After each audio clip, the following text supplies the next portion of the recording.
Hi friends. நிறைய வாட்டி நம்ம எல்லாத்துக்கும் ஆமாம் ஆமாம் ஆமான்னு சொல்லிகிட்டே இருப்போம். ஆனால் நிறைய இடத்துல நம்ம நோ வேண்டாம் அப்படிங்கிறது சொல்கிறது கற்றுக்கணும். முக்கியமாக நம்ம சாப்பிடும்போது நம்மளுக்கு சாப்பிட்றது போகிறோம் அப்படிங்கிறதுனா நம்மளுக்கு நோ சொல்ல தெரியணும். ஏன் அப்படிங்கிறதுனா ரொம்ப நிறைய சாப்பிட்டுட்டோம்னா நம்ம உடம்புக்கும் நல்லது கிடையாது. கரெக்டாக இல்லைங்களா? ரெண்டாவது, நம்மளுக்கு ஏதாவது பிடிக்கல அப்படிங்கிறதுனா, அதாவது நம்மளுக்கு ஒரு செட் பவுண்ட்ரிஸ் வச்சுட்டு இருக்கோம். அந்த பவுண்ட்ரிஸ்க்குள்ளே யாராவது வராங்க, நம்மளை என்ன சொல்கிறது, நான் மாதிரி ஒரு உதாசீனப்படுத்துகிற மாதிரி நம்மளை நடத்துக்கிறாங்க, இல்லை நம்மளுக்கு மனசு கஷ்டம் கொடுக்குற மாதிரி நடந்துக்கிறாங்க அப்படிங்கிறது தான் நம்ம நோ சொல்ல தெரிஞ்சுக்கணும்.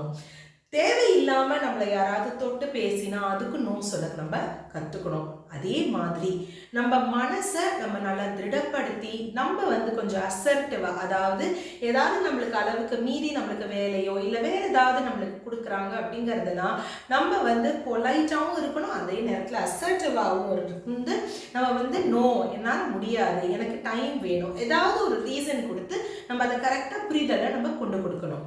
இந்த மாதிரி நோ சொல்ல தொடங்கினீங்கன்னா என்ன நடக்கும் அப்படிங்கிறதுனா உங்களோட ப்ரையாரிட்டிஸ் கரெக்டாக இருக்கிறதுனால மற்றவங்க உங்களை மதிப்பாங்க.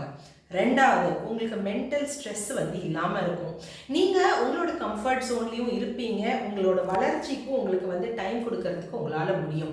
ஆனால் கரெக்டான ஆப்பர்ச்சுனிட்டிஸை பார்த்து நீங்கள் வேலை செய்யணும். ஏன்னா எல்லாத்துக்குமே நோ சொல்லிட்டீங்கன்னா உங்களுக்கு வளர்ச்சி இருக்கவே இருக்காது. அதே மாதிரி நீங்கள் உங்களோட கம்ஃபர்ட் ஜோன்லேயே இருந்துருவீங்க.